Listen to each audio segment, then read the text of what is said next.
D के amazing knowledge में हम आपका हार्दिक अभिनंदन करते हैं। आज हम आपको अकबर और बीरबल की ज्ञानवर्धक कहानी सुनाने जा रहे हैं। अगर यह कहानी आपको पसंद आए तो हमारे चैनल को सब्सक्राइब करें और वीडियो को लाइक करें। तो शुरू करते हैं। बीरबल एक ईमानदार तथा धर्मप्रिय व्यक्ति था। वो प्रतिदिन ईश्वर की आराधना बिना नागा किया करता था। इससे उसे नैतिक व मानसिक बल प्राप्त होता था। वो अक्सर कहा करता था कि ईश्वर जो कुछ भी करता है मनुष्य के भले के लिए ही करता है। कभी कभी हमें ऐसा लगता है कि ईश्वर हम पर कृपा दृष्टि नहीं रखता, लेकिन ऐसा होता नहीं। कभी कभी तो उसके वरदान को भी लोग शाप समझने की भूल कर बैठते हैं।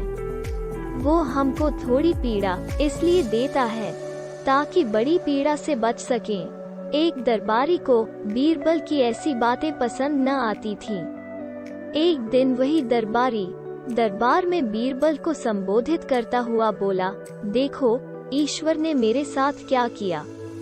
कल शाम को जब मैं जानवरों के लिए चारा काट रहा था तो अचानक मेरी छोटी उंगली कट गई।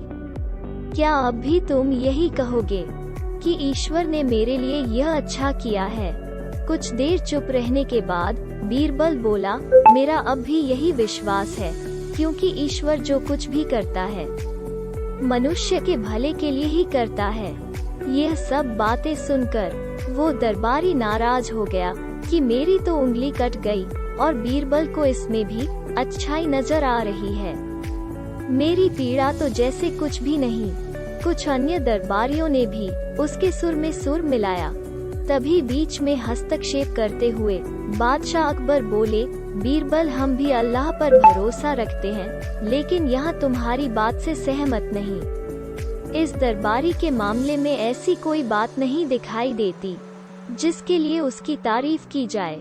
बीरबल मुस्कुराता हुआ बोला, ठीक है जहाँ पनाह समय ही बताएगा। अब 3 महीने बीत चुके थे। वो दरबारी जिसकी उंगली कट गई थी घने जंगल में शिकार खेलने निकला हुआ था। एक हिरन का पीछा करते वो भटककर आदिवासियों के हाथों में जा पड़ा। वे आदिवासी अपने देवता को प्रसन्न करने के लिए मानव बलि में विश्वास रखते थे। अतः वे उस दरबारी को पकड़कर मंदिर में ले गए बलि चढ़ाने के लिए। लेकिन जब पुजारी ने उसके शरीर का निरीक्षण किया तो हाथ की एक उंगली कम पाई। नहीं, इस आदमी की बलि नहीं दी जा सकती।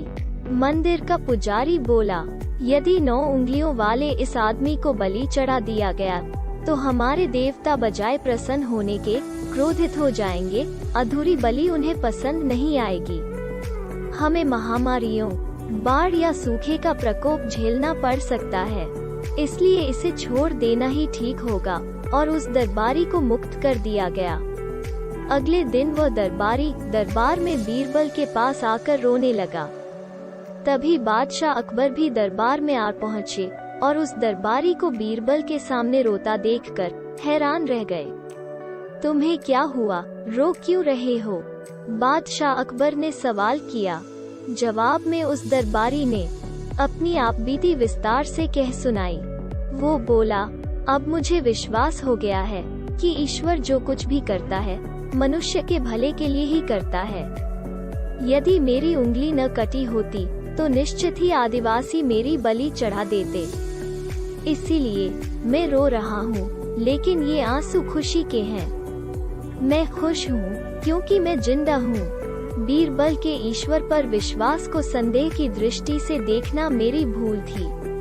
अकबर ने मंद मंद मुस्कुराते हुए दरबारियों की ओर देखा जो सिर झुकाए चुपचाप खड़े थे। अकबर को गर्व महसूस हो रहा था कि बीरबल जैसा बुद्धिमान व्यक्ति उसके दरबारियों में से एक है। हम आशा करते हैं कि यह कहानी आपको पसंद आई होगी। ऐसी और कहानियों के लिए हमारे चैनल पर बने रहे और वीडियो को पूरा देखने के लिए धन्यवाद।